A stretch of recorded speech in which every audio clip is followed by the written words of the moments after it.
যে পাপ অতীতের সমস্ত নেকি নষ্ট করে দেয়, এটাই তার ক্ষমতা।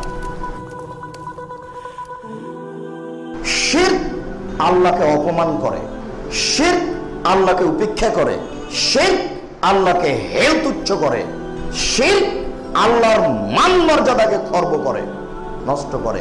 দেখেছেন শিরক কত বড় পাপ। একে তো পাপ আপনার ইহকালও গেল, পরকালও গেল। দ্বিতীয়ত শিরক দিয়ে আল্লাহকে খাটো করা হলো। আমাদের নবী মুহাম্মদ সাল্লাল্লাহু আলাইহি সাল্লামকে আল্লাহ তাআলা কঠোর হুঁশিয়ারি দিয়ে বলেন, শুনে রাখুন, আপনি যদি শিরক করেন তাহলে আপনার আমল বাতিল হবে। ফলাফলে আল্লাহ তাআলা বলেন, ইন্নাহু মান ইউশরিক বিল্লাহ, নিশ্চয় যারা আল্লাহর সাথে শিরক করবে, ফাকাদ হারামাল্লাহু আলাইহিল জান্নাহ, তাদের উপরে জান্নাত হারাম। তারা যদি শিরক অবস্থায় মারা যায়, বিচারের মাঠে জান্নাতে যাওয়ার কোনো পথঘাট তাদের বের হবে না। বড় থেকে বড় পাপীর ফলাফল জান্নাত হবে। যত বড় পাপী হোক না কেন, ফলাফল তার জান্নাত আসতে পারে বিচারের মাঠে। কিন্তু শিরক নামে যদি পাপ থাকে, তাহলে বিচারের মাঠে ফলাফল জান্নাত আসবে না। আনাস রাদিয়াল্লাহু তাআলা আনহু বলেন, রাসূল সাল্লাল্লাহু আলাইহি ওয়াসাল্লাম বলেছেন, বিচারের মাঠে আল্লাহ তাআলা সমস্ত মানুষকে ডেকে বলবেন, পৃথিবীর জন্ম থেকে নিয়ে কিয়ামত পর্যন্ত যত মানুষ এসেছে, যত মানুষ আছে, যত মানুষ আসবে, সমস্ত মানুষকে বিচারের মাঠে ডেকে আল্লাহ বলবেন, ইবনে আদম, হে আদমের ছেলেরা মেয়েরা শোনো, লাইন আশরাকতা, যদি তোমরা শিরক করে থাকো, লা তাইতানে বেকুরাবিলার যে খাতায়া সুম্মা লাকিতানি লা তুশরিক বি শাইআন লা তাইতাকা বেকুরাবে হামাদ ফেরা। আর যদি বিচারের মাঠে উপস্থিত হয়ে থাকো, আসমান জমিন পরিমাণ পাপ নিয়ে, পাপ আর পাপ, পাপে আকাশ জমিনের ফাঁকা সব পূর্ণ হয়ে আছে, এরকম পাপ যদি নিয়ে আমার দরবারে উপস্থিত হয়ে থাকো, আর যদি কোনো শিরক না করে থাকো, আমি আল্লাহ তাআলা তোমার সামনে এই ফাঁকা পরিমাণ ক্ষমা নিয়ে উপস্থিত হব। যা আমি তোমার সব পাপ ক্ষমা করে দিলাম, জেনারে বিচার অন্যায় যা কিছু আছে সবাই মাফ করে দিলাম, তবে আমাকে খাটো করা যদি কোনো পাপ থেকে থাকে তাহলে হবে না। শফিকুল ইসলাম জাগরণী বলছেন, লাভ হবে না কবর পাকা করে দিয়ে শান। বাপের কবর যদি স্বর্ণ দিয়ে বানানো হয় তবু লাভ হবে না। কবি নজরুল ইসলাম বলেছেন, মসজিদের পাশে কবর দিও ভাই। মসজিদের পাশে কেন, আপনার বাপের কবর যদি কাবা ঘরের নিচে ঢুকিয়ে দেন, এক পয়সা লাভ হবে না। বিচারের মাঠে যদি শিরক অবস্থায় কোনো মানুষ ওঠে, তাহাজ্জুদ পড়ে থাকলে তার লাভ হবে না। বিচারের মাঠে যেই পাপে আল্লাহকে খাটো করা হয়েছে, সেই পাপ আল্লাহ বিচারের মাঠে ক্ষমা করবেন না, এর নাম শিরক। মহান আল্লাহ বলেন, ইন্নাল্লাহা লা ইয়াগফিরু আন ইউশরাকা বিহি ওয়া ইয়াগফিরু মা দুনা যালিকা লিমান ইয়াশা, নিশ্চয় আল্লাহ তাআলা শিরকের পাপ ছাড়া যত পাপ রয়েছে ইচ্ছা করলে সব ক্ষমা করে দিবেন। এটা হলো বিচারের মাঠের কথা। আপনি এখন শিরক করেছেন, ক্ষমা পাবেন না, এ কথা নয়। এরকম কাজ আল্লাহ করেননি, এ আদেশ আল্লাহ রাসূল দেননি। আপনি শিরক করেছেন, আপনার দেহে শ্বাস আছে, আপনি তওবা করে ফিরে আসুন। শিরক অবস্থায় যদি দেহ থেকে শ্বাস চলে যায়, তাহলে বিচারের মাঠে ক্ষমা হবে না। আপনি এইভাবে স্মরণ রাখুন। শিরক করলে আল্লাহকে খাটো করা হয়, শিরক করলে আল্লাহকে অপমান করা হয়, শিরক করলে অতীতের নেকি নষ্ট হয়ে যায়।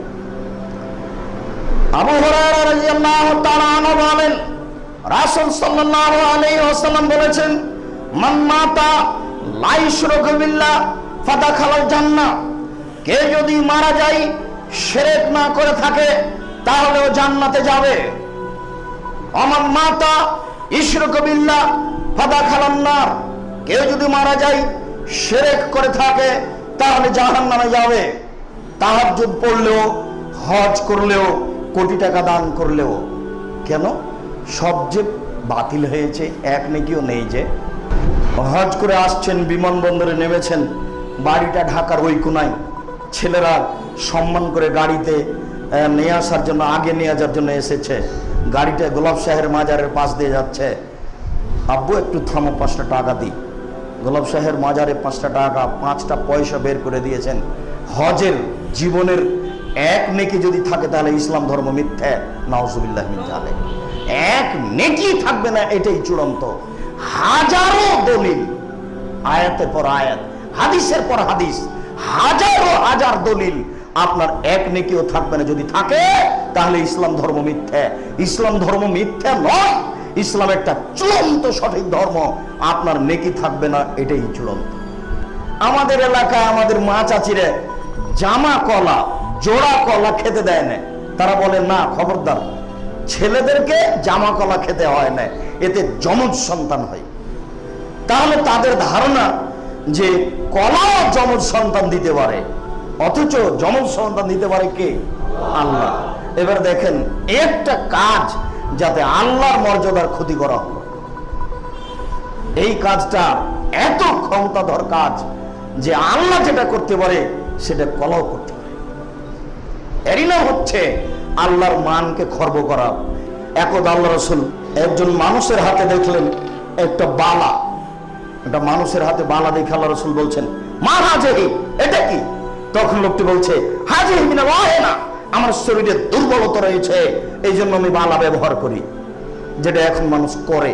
তখন আল্লাহ রাসূল বলছেন, ইনজিহা, তুমি এই বালা খুলে ফেলো, লা মুত্তাওয়াইহা আলাইকা, তুমি যদি মারা যাও, এই বালা যদি তোমার হাতে থেকে যায়, মা ফুলাহাতা ইয়াউমাল কিয়ামা, বিচারের মাঠে তুমি ফলাফলে মুক্তি পাবে না, তোমাকে জাহান্নামে যেতে হবে। আপনার হাতে যদি তামার বালা থাকে, রাবার জাতীয় বালা থাকে, ঘড়ির সাইজে বালা থাকে, তাহলে এই মুহূর্তেই খুলে দিতে হবে। বাড়িতে গিয়ে ছেলে মেয়ে স্ত্রীর হাতে কোমরে কারোর কাছে থাকবে না। এই অবস্থায় যদি মারা যান, ফলাফল জাহান্নাম হবে। আর যদি খুলে মারা যান, তাহলে কোনো সময় জান্নাত হবে, এটাই চূড়ান্ত ইনশাআল্লাহ। আবু হুরায়রা রাদিয়াল্লাহু তাআলা আনহু বলেন, রাসূল সাল্লাল্লাহু আলাইহি ওয়াসাল্লাম বলেছেন, ইন্নার রুকা ওয়াত-তামাইমা ওয়াত-তাওয়ালা শিরকুন, নিশ্চয় ঝাড়ফুঁক করা শিরক। কোরআন মাজিদের আয়াত পড়ে ঝাড়ফুঁক করা যায়, হাদিসের দোয়া পড়ে ঝাড়ফুঁক করা যায়। আজ থেকে কোন মুন্সির কাছে তেল পড়ে নিলে, পানি পড়ে নিলে আগে জিজ্ঞাসা করবেন, মুন্সি সাহেব, হুজুর, আপনি যে আমার পানি পড়ে দিবেন তা আপনি কি বলেন? যদি উনি কোরআন মাজিদের আয়াত পড়েন, হাদিসের দোয়া পড়েন, ভালো কথা।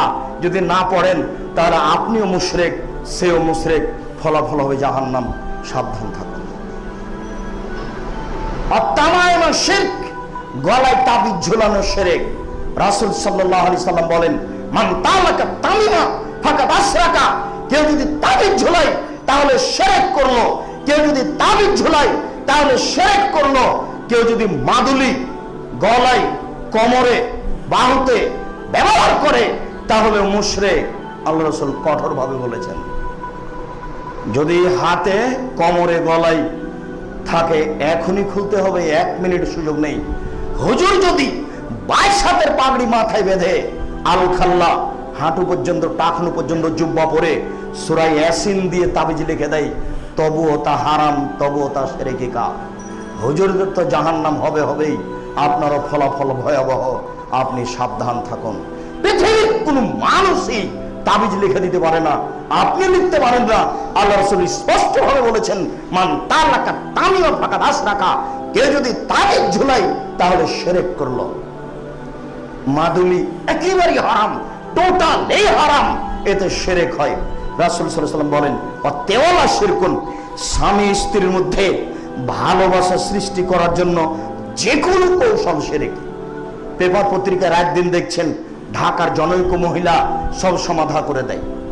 স্বামী স্ত্রীর মধ্যে সম্পর্ক দুর্বল হলে ও ঠিক করে দেয়, মনে যেটা আছে সেটার ব্যবস্থা করে দেয়, মনের আশা পূরণ করে দেয় ওই মহিলা। রাত দিন দেখতে পাচ্ছেন, এর মাধ্যম হচ্ছে শিরকি মাধ্যম। পৃথিবীতে কোনো মানুষের কাছে আশ্রয় নিয়ে যদি স্বামী স্ত্রীর মধ্যে ভালোবাসা সৃষ্টি করার কৌশল করা হয়, সেটা তাবিজ হোক, মাদুলি হোক, ঝাড়ফুঁক হোক, যেটাই হোক না কেন, সেটাই হবে শিরক, সেটাই হবে হারাম। সাবধান থাকুন। আবু হুরায়রা রাদিয়াল্লাহু তাআলা আনহু বলেন, রাসূল সাল্লাল্লাহু আলাইহি সাল্লাম বলেছেন, মান হালাফা লিগাইরিল্লাহ ফাকাদ আশরাকা, কেউ যদি আল্লাহ ব্যতীত অন্যের নামে কসম করে তাহলে সে শিরক করলো। কেউ যদি আল্লাহ ব্যতীত অন্যের নামে কসম করে তাহলে শিরক করলো। চোখে হাত দিয়ে কসম করলে শিরক হয়, ছেলের মাথায় হাত দিয়ে কসম করলে শিরক হয়। আনাস রাদিয়াল্লাহু তাআলা আনহু বলেন, রাসূল সাল্লাল্লাহু আলাইহি ওয়াসাল্লাম বলেছেন, মান আতারাফান ফাসালাহু ফাকাদ হারামা ফাকাদ আনকারা মুহাম্মাদান সাল্লাল্লাহু আলাইহি সাল্লাম।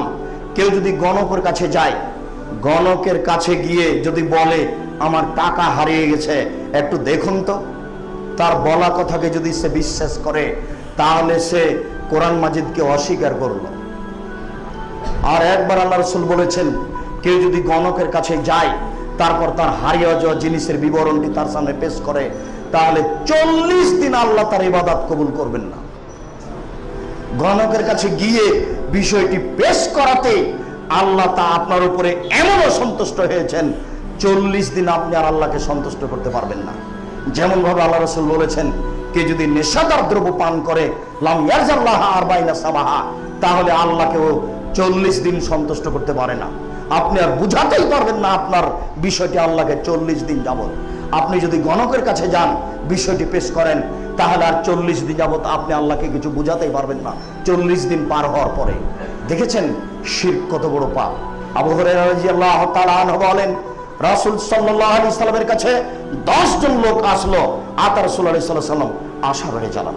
10 জন লোক আসলো, বায়া রাসূলুল্লাহ সাল্লাল্লাহু আলাইহি সাল্লাম তিসারে জালিন। 9 জন মানুষের সাথে আল্লাহ রাসূল বায়াত করলেন, ওয়া তারাকা ওয়াহিদান, একজনকে ছেড়ে দিলেন।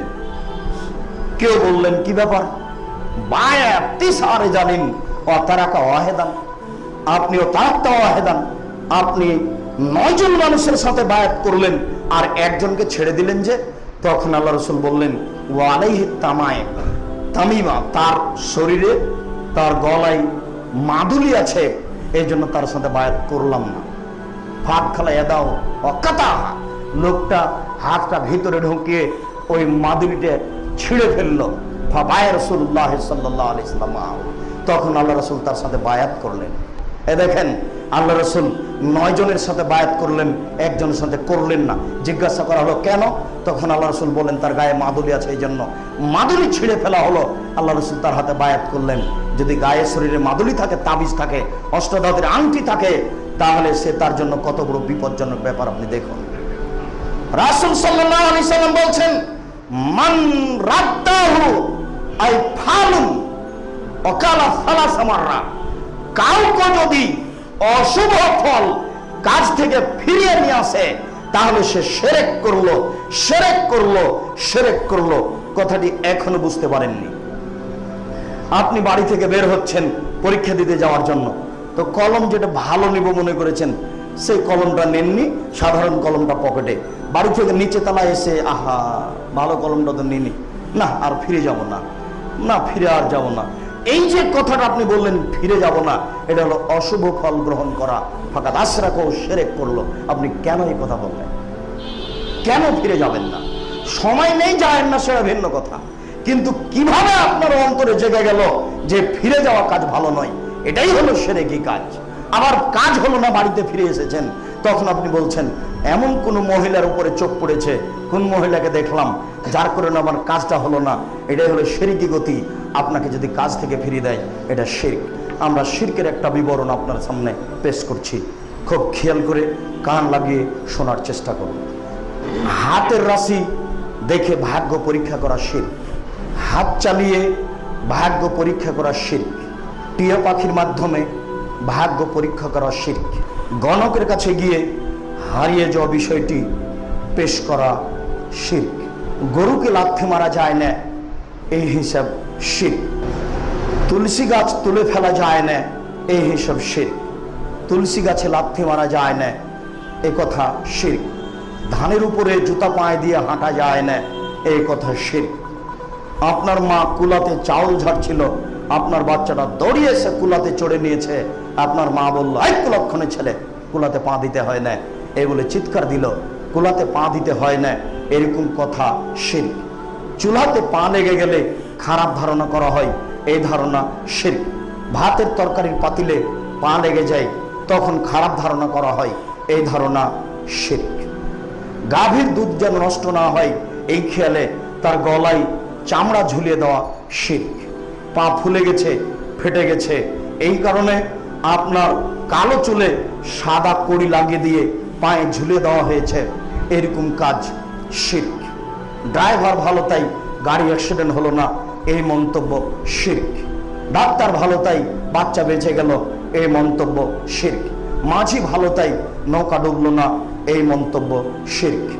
আমাদের এই বিষয়ে কঠিনভাবে জেনে রাখা ভালো হবে যে আপনার স্ত্রী ফরজ গোসল না করে সিম গাছের সিম ছিঁড়ে আনতে পারে না, বেগুন গাছের বেগুন তুলে আনতে পারে না, এটাই হলো শিরক। আপনার স্ত্রী ফরজ গোসল না করে ভাতের পাতিল ধরে ভাত বের করতে পারে না, ভাত রান্না করতে পারে না, ঘর বাড়ি ঝাড়ু দিতে পারে না, এটাই হলো শিরক। আপনার স্ত্রী সব কিছু করতে পারে না নামাজ পড়তে ফরজ গোসল না করে, পারে না কোরআন তেলাওয়াত করতে, এই দুটি কাজ ব্যতীত আপনার স্ত্রী সবই পারে না কেন? কে বললো এটা? আপনার পিতা মারা গেছে, সেই কবরে আপনার মা 3 দিন যাবত আলো জ্বালিয়ে রাখছে, বাতি, এটা হচ্ছে শিরক।